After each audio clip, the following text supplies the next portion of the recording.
I'm not involved in any quarrel or dispute with anyone. I tried to be professional in my conduct all these years in politics. The only reason I suspect this suspected arson could occur is due to the media statement I issued on 28 December 2023. Saya tak ada bergaduh dengan mana-mana pihak. Setahu saya tak ada gaduh, tak ada bertelingkah, tak ada enemy pun bagi saya lah. Kalau orang anggap saya enemy itu mungkin lain lah. Jadi dalam keadaan yang terkini di mana semua aman, tenteram, tak ada pergaduhan, saya rasa satu-satu kemungkinan besar berlaku arson ini adalah berbangkit daripada kenyataan media yang saya keluarkan pada 28 hari bulan Disember 2023. My media statement was in response to the suggestion by the federal government to form a committee headed by Chief Justice Tun Jacky bin Tun Azmi to study the conflicts between Sharia law and the Constitution. The 11 members of this committee are all Muslims. I suggested that non-Muslim constitutional experts be appointed into the committee so that non-Muslim views with regard to the provisions in the federal constitution will also be taken into account before proposal for any change of our law is made. I specifically state that the views of non-Muslims with regard to the provisions in the federal constitution be taken into account. Never at any point of time did I say that they interfere in Islamic law or Islamic matter. Saya ingin menekankan di sini. Anda boleh baca saya punya media statement yang sudah saya keluarkan dari 3 bahasa. Iaitu bahasa Inggeris, bahasa Melayu dan bahasa Mandarin. Tak pernah saya minta mana-mana anggota yang akan dipilih dilantik itu mencampuri hal Islam. Saya dengan jelas menyatakan supaya kerana dalam komiti ini 11 orang adalah semua orang Islam dan kerana jawatan kuasa ini sedang mengkaji bagaimana menyelaraskan undang-undang syariah dengan undang-undang dengan perlembagaan persekutuan. Jadi pada hemat saya sebagai seorang peguam dan sebagai seorang ahli parlimen, penyelarasan ini kalau berlaku kadang-kadang mesti meminda perlembagaan persekutuan. Nah, saya jangkalah perlembagaan pindah kepada perlembagaan persekutuan ini kemungkinan akan dicadangkan. Jadi saya tekankan minta seorang ataupun orang kepakar, bukan siapa-siapa, bukan Islam, yang ada kepakaran dalam perlembagaan persekutuan untuk memberi pandangan tentang peruntukan perlembagaan persekutuan. Jelas tak ada bagi pandangan tentang hukum syariat ke, Islamic law ke, atau apa-apa hal tentang Islam, mengubah undang-undang Islam lagi. Ini dia kata saya cadang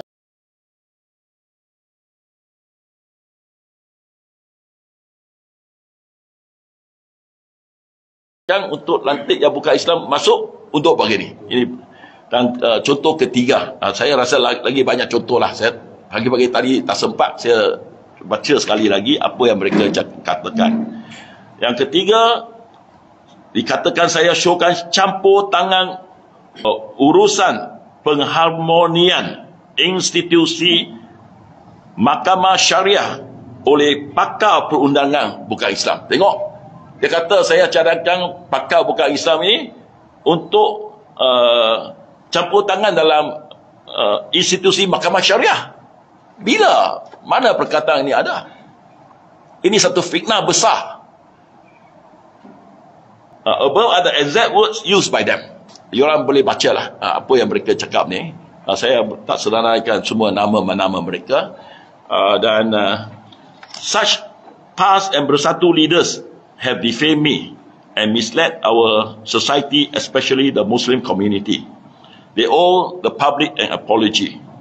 They have also, through their statement, instigated hate against me. The fruit of hate is violence. Kerana mereka mengapi-apikan, menghasut orang untuk benci saya.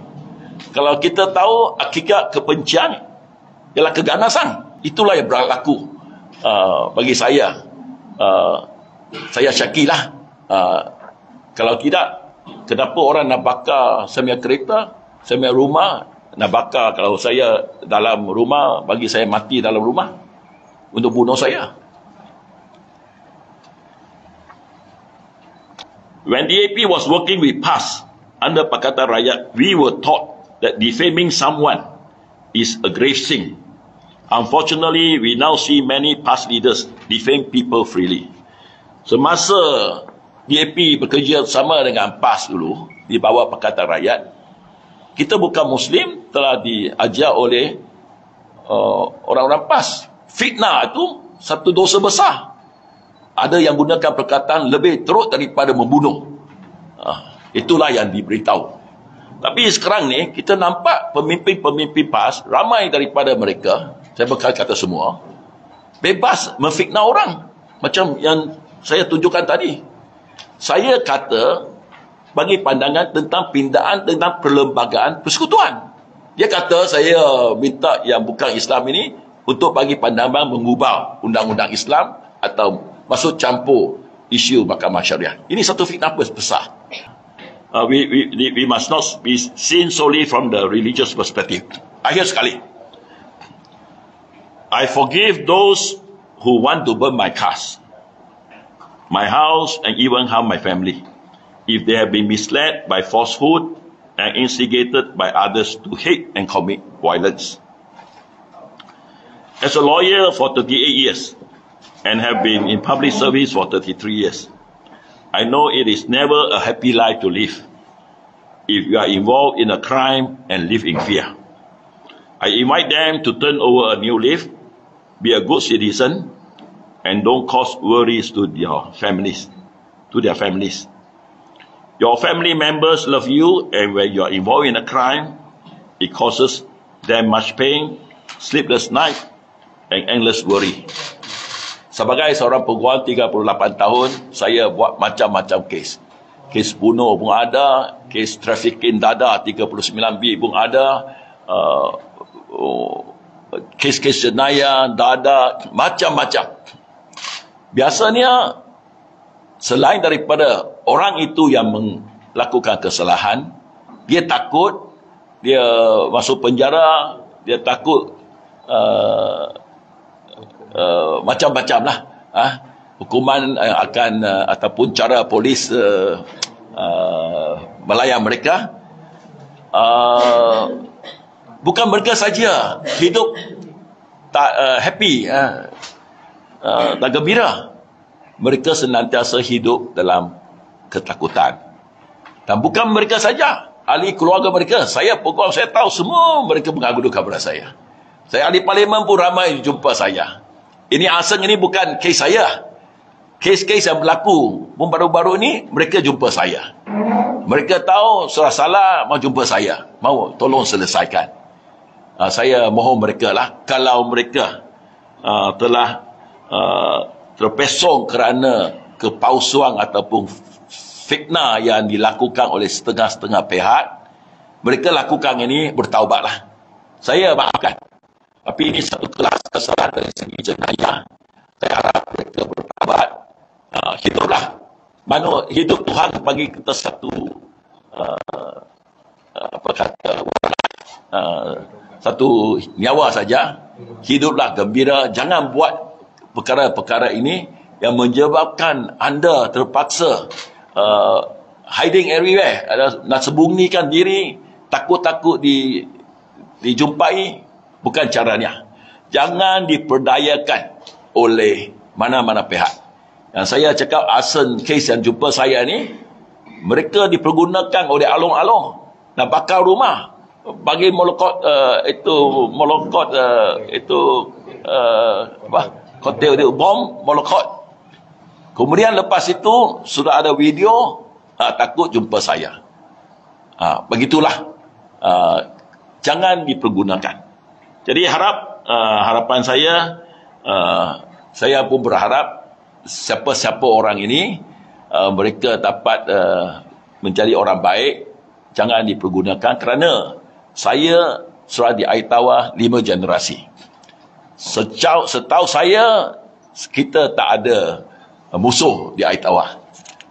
Jadi orang di sini memang baik dengan saya. Saya terus bagi tahu, rumah saya tak ada CCTV. Kerana saya rasa tak perlu. Semua persekitaran, semua orang kenal. Jadi saya sayangkan Malaysia. Inilah satu-satunya negara untuk saya. Saya pun berharap jangan-jangan mereka yang menghasut menjadikan Malaysia ini menggalakkan orang to hate dan membenci orang lain dan mengamalkan cara mengganas ini. Kerana kita nampak begitu pentingnya ketenteraman awam ini. Peace of a nation is sacrosanct. Cannot be bought by money. We see so many countries at war. We see so many, kalau not at war dengan lain-lain negara berperang, dalam perang saudara, kerana kelompok-kelompok berlainan, semua orang susah. Jadi marilah kita jadikan Malaysia sebuah negara yang terbaik. Itulah kenyataan media yang hendak saya berikan pagi ini.